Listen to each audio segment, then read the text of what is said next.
जैन समाजाच्या सर्वांगीण विकासासाठी शासन कटिबद्ध. पालकमंत्री प्रकाश आंबेडकर. कोल्हापूर येथे दक्षिण भारत जैन सभेचे 104वे नैमित्तिक अधिवेशन संपन्न.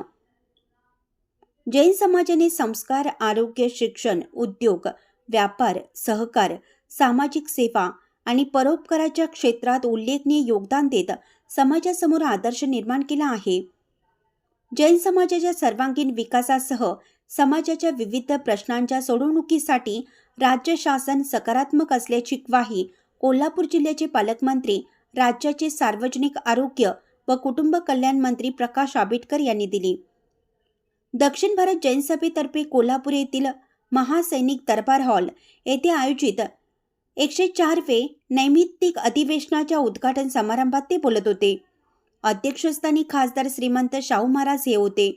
प्रमुख पाहुणे म्हणून वैद्यकीय शिक्षण मंत्री हसन मुश्रीफ, आमदार सतेज पाटील, आमदार राजेंद्र पाटील यड्रावकर, आमदार राहुल आवाडे, प्रकाश आवाडे, अरिहंत उद्योग अभिनंदन पाटील, जैन सभेचे अध्यक्ष भालचंद्र पाटील, युवा नेते उत्तम पाटील, माजी मंत्री वीरकुमार पाटील, समित कदम, रवींद्र मानकावे, विरोधी पक्षनेते राजेश लाटकर, नगरसेवक रत्नेश शिरोडकर, प्रतिज्ञा उत्तुरे उपस्थित होते.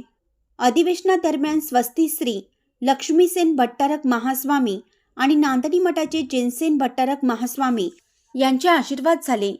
पुढे बोलताना पालकमंत्री म्हणाले की जिल्हा नियोजनाच्या माध्यमातून महावीर अध्यासन केंद्र पूर्णत्वासाठीच्या मागण्या प्रस्ताव आले. याचा योग्य तो विचार करून ते अद्ययावतपणे उभारू. जैन समाजाचे रखडलेले प्रश्न सोडवणुकीसाठी शासनामार्फत पाठपुरावा करण्याचं आश्वासन दिलं. मंत्री मुश्रीफ म्हणाले, दक्षिण भारत जैन सभेचे कौतुक करावे लागेल. बामणी गावातील भगवान महावीरांच्या पुरातत्व मंदिराचा जीर्णोद्धार असो किंवा कागलमधील जमिनीचा विषय, लोकप्रतिनिधी म्हणून या सर्व गोष्टी पूर्ण करण्यासाठी मी प्रयत्नशील आहे. श्रीमंत शाहू महाराज यांनी जैन समाज हा राष्ट्रसेवा आणि जनसेवा करणारा आहे असे उद्गार काढले. सभेच्या अधिवेशनातील मागण्या आणि अन्य गोष्टीसाठी पाठपुरावा करू असेही ते म्हणाले. आमदार सतेज पाटील यांनी अधिवेशनाच्या माध्यमातून समाजातील प्रश्न आणि अडचणींवर प्रकाश टाकला जाईल. जैन समाज हा शांतताप्रिय असून त्याचबरोबर चुकीच्या गोष्टीवरती संघटितपणे लढा देणार आहे. समीत शिखरजी आंदोलन किंवा माधुरी हत्तीचा लढा याची मूर्तिमंत उदाहरण आहे. समाजाच्या शेतकरी संघाच्या जागेबाबतचा प्रश्न असो किंवा अन्य कोणतीही बाब, सर्व राजकीय मंडळी, लोकप्रतिनिधी मिळून समाजाच्या हिताचे निर्णय घेण्यासाठी आम्ही कटिबद्ध असल्याचं सांगितलं. यावेळी उत्तम पाटील म्हणाले, अहिंसा, सत्य, अपरिग्रह आणि मानव कल्याणाचा संदेश देणाऱ्या जैन धर्माची शिकवण आजच्या काळात अत्यंत महत्त्वाची आहे. जैन समाजाने केवळ धार्मिक क्षेत्रापुरते मर्यादित न राहता शिक्षण संस्था, वसतिगृहे, आरोग्य सेवा, उद्योग, व्यवसाय आणि विविध सामाजिक उपक्रमाच्या माध्यमातून समाजाच्या प्रगतीत मोठा वाटा उचलला आहे. स्वर्गीय रावसाहेब पाटील यांनी सभेला ऊर्जित अवस्था आणले व सभा आणि समाज यांचा समन्वय साधल्याचं सांगितलं. समाज एकसंघ करण्याचा प्रयत्न केला. आमदार राहुल आवाडे यांनी बाहुबली आणि कुंथनगिरी देवस्थानला 9.9 कोटी निधी उपलब्ध करून दिल्याबद्दल पालकमंत्री आणि राज्य शासनाचे आभार मानले. मतदारसंघातील या देवस्थानाकडे जाणारे मार्ग, आसपासच्या गावाच्या विकासासाठी आणखी 3 कोटी निधी द्यावा अशी मागणीही पालकमंत्र्यांकडे केली.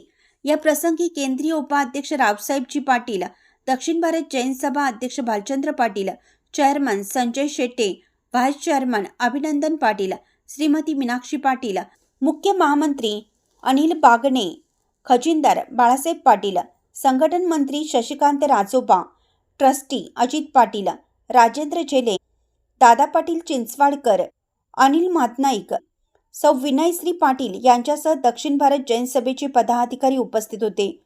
बोरगावहून प्रतिनिधी अजित कांबळे. त्यावेळी खऱ्या अर्थानं महाराष्ट्राने कर्नाटकला जोडण्याचं काम जर एका कुठल्या व्यक्तीने केलं असेल तर ते रावसाहेब मामाने केलं आणि आज महाराष्ट्र आणि कर्नाटकमधला प्रत्येक जैन समाज एकत्रित्या काम करतो. ही आम्हा तुम्हा सगळ्यांना अभिमानाची गोष्ट आहे. आणि काम करत असताना काही वेळेला असं बी होतं, चांगलं काम करणाऱ्या टीकेचं थोडंसं सहन बी करावं लागतं, ऐकून बी घ्यावं लागतं. आता व्यासपीठावर बोलणारे सगळेजण कौतुक करून गेले आणि अजून आंबेडकर साहेब बसले, सगळेजण कौतुकच करणार आहेत, त्यामध्ये शंका नाही. पण काम करताना आपल्याला दोन्ही गोष्टी ऐकून घ्यायची तयारी ठेवावी लागते. या जगाची रीत आहे, दोन्ही गोष्टी दोन्ही बाजूला ढोलसारखा आहे. चांगलं केलं तरी बी बोलतात, वाईट केला तरी बी बोलतात, बोलणाऱ्यांची कमी नाही. भगवान रामापासून सगळ्यांनी ते सहन करत आलेलं आहे.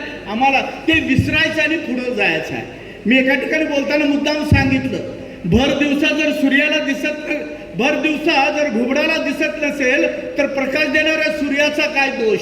मुसळधार पावसामध्ये चातक पक्षीच्या चुचीत जर एक थेंब पाणी मावत नसेल तर त्या ढगांचा काय दोष. आणि श्रावण महिन्यात बाबलीच्या झाडाला पालवी फुटत नसेल तर त्या वसंत ऋतूचा काय दोष. आणि तुम्ही कितीही चांगलं काम केला तरी लोक कोण दोन्ही हाताने बोबलत असतील तर तुमच्या कर्तृत्वाचा काय दोष. तिकडे लक्ष देऊ नका, काम करत राहा. आणि एक लक्षात ठेवा, दोन्ही बोलणारे दोन्ही सांगणारे लोकच खऱ्या अर्थानं आपल्याला प्रगतीसाठी हातभार लावत असतात. नुसतं कौतुक केलं तर पाठीत सुरा असतो आणि सत्य जो बोलतो तो तुमचा खरा मित्र असतो, तुमचा सहकारी असतो. याची भावना ठेवूनच काम करण्याची कल्पना आपल्या मनामध्ये असायला पाहिजे. आणि म्हणून 104 वर्षाचा इतिहास या दक्षिण भारत जैन सभेला आहे. आणि जे चांगलं आहे ते घ्यायचं आहे, वाईट आहे ते विसरायचं आहे, पुढं चालत राहायचं आहे. ही भूमिका ठेवूनच दक्षिण भारत जैन सभा अनेक वर्ष या समाजासाठी, धर्मासाठी, मी माझ्या समाजासाठी एवढंच बोलेन. आमचं काम आता ते सतीश पाटील साहेब बी गेले, आंबेडकर साहेब बसले अजून. आमच्याकडे अनेक नेते येत असतात. आम्हाला त्यांना इतकंच सांगायचं, आम्ही जैन समाज संख्येनं खूप कमी आहे, आमची संख्या खूप कमी आहे.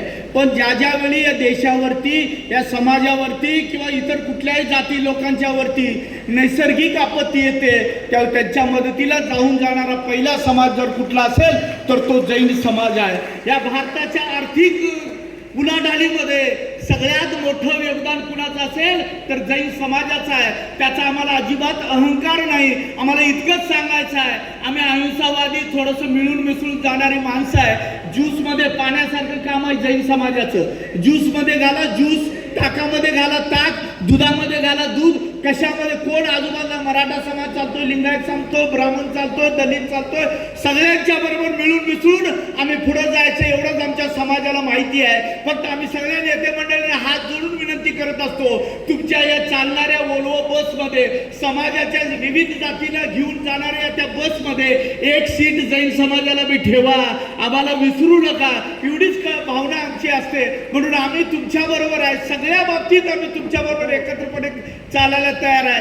पण आम्हाला बरोबर घेऊन जावा एवढीच आमची भावना आहे. हम फार वेळा सांगतो, हम संख्या में कम है लेकिन हमारे काम में दम है. आमच्या कामामध्ये दम आहे, आम्ही काम करतो समाजासाठी, इतर लोकांच्यासाठी. कुणाचं हिसकावून घ्यायचं माहिती नाही, देण्याची भावना मनामध्ये ठेवून काम करणारा हा समाज आहे. आणि दक्षिण भारत जैन सभेचे आमचे अध्यक्ष असतील किंवा सगळे पदाधिकारी असतील, एक ह्या ठिकाणी मुद्दाम मी सांगेन, दक्षिण भारत जैन सभेचा 104 वर्षाचा इतिहास, दक्षिण भारत जैन सभेच्या कामाबद्दल कुणीही बोलू शकणार नाही. असं अतिशय चांगलं काम करणारा एक संस्था म्हणून दक्षिण भारत जैन सभेचा उल्लेख करावा लागतो. आणि ती परंपरा या लोकांनी चालू ठेवल्या. सगळ्यांना बरोबर घेऊन, सगळ्यांना आपल्या बरोबर संघ घेऊन काम करण्याची जी यांची ताकद आहे, हीच ताकद या संस्थेच्या प्रगतीसाठी सुद्धा पुढे कामाला येणार आहे. आम्हाला बोलवलात, मान सन्मान दिलात, प्रेम दिलात, त्याबद्दल आम्ही तुमचं मनापासून आभारी आहे. आम्हाला अभिमान आहे, जैन समाज आणि आमचा धर्म हा सगळ्यांना बरोबर घेऊन जात असतो. आज जिनसेन महाराज असतील, लक्ष्मीसेन महाराज असतील, यांच्या दिव्य सानिध्यामध्ये कोल्हापूरमध्ये अतिशय चांगला कार्यक्रम, अतिशय चांगल्या पद्धतीनं नियोजन करून सगळ्यांना एकत्र घेऊन पुढे जाण्याची जी कल्पना दक्षिण भारत जैन सभेनं जीवन ठेवल्या, त्यांना शुभेच्छा देतो. अनेकदा सगळ्यांना नमस्कार करून माझे विचार थांबवतो. धन्यवाद. स्वामीजी, त्याचबरोबर परमपूज्य सत्यश्री स्वामीजी, ज्यांनी या कार्यक्रमाचं उद्घाटन केलं ते तुमच्या आमचे असलेला श्रीमान छत्रपती शाहू महाराजजी, भालचंद्र पाटील साहेब, नुकतेच आता ज्यांचं आगमन झाले ते या जिल्ह्याचे पालकमंत्री आणि राज्याचं आरोग्य ज्यांच्या हातात आहे ते प्रकाश आंबेडकरजी, ज्यांनी मला शुभेच्छा देऊन गेले. मुस्लिम शुभेच्छा देऊन गेले विरोधी पक्ष नेत्याच्या. मला वाटलं लोकांसाठी म्हणतात ते आमचे ज्येष्ठ श्री मुश्रीफ साहेब, आमचे आमचे मार्गदर्शक आणि राजकारणातील धुरंधर म्हणायला पाहिजे ते असे प्रकाशांना आवडे. त्याचबरोबर वीरकुमार पाटील साहेब आमचे तरुण सहकारी आणि जिल्हा मध्यवर्ती बँकेत आमच्याबरोबर काम करणारे सहकारी राजेंद्र पाटील जयगावकर, आमचे दुसरे तरुण सहकारी राहुलजी आवडे, बाबाजी पाटील, व्यासपीठावर असणारे सुभाष फुले DC साहेब, मीनाक्षी पाटील, आमच्याकडे आलेले सुदर्शन खोत, प्रतिज्ञा मुकुरे, रवींद्र मांगरे आणि वागणे, आदरणीय कापसे साहेब, दुसरे म्हणजे मित्र उत्तम पाटीलजी, अनिल पाटील साहेब, संजय शेट्टे, माजी आमदार प्रकाश आवाडे, संजय शेट्टे आणि उपस्थित सर्व बंधू आणि भगिनी, दक्षिण भारत जयंतीच्या अधिवेशनाच्या निमित्तानं उपस्थित कर्नाटक आणि महाराष्ट्रातून आलेले विविध घटकांचे पदाधिकारी, सभासद, बंधू, सर, पत्रकार व छायाचित्रकार. आता अनेकांनी आपल्या मनोगतामध्ये दक्षिण भारत जयंतीचा आढावा घेण्याचा प्रयत्न आणि प्रास्ताविकामध्ये आणि स्वागतमध्ये संजय शेट्टे यांनी दक्षिण भारत जयंतीच्या कार्याचा आढावा त्या ठिकाणी संपूर्णपणे घेतलेला आहे. मी अनेक वेळा अनेक कार्यक्रमाच्या निमित्तानं अनेक वेळा माझे मत मी दक्षिण भारत जयंतीच्या बाबतीत मांडलेलं आहे. आज खऱ्या अर्थानं दक्षिण भारत जयंतीला 100हून अधिक वर्ष पूर्ण होत आहेत. परंतु दक्षिण भारत जयंती सभा ही सभा खऱ्या अर्थानं लोकांपर्यंत पोहोचण्याचं काम गेल्या 20-25 वर्षांमध्ये अति वेगाने त्या ठिकाणी प्रगती केली आहे. आज दक्षिण भारत जयंतीच्या माध्यमातून आरोग्य, संस्कार आणि शिक्षण या 3 गोष्टींना दिवंगत अशाच अपडेट्ससाठी निपाणी न्यूजला सबस्क्राईब करा आणि रहा अपडेट.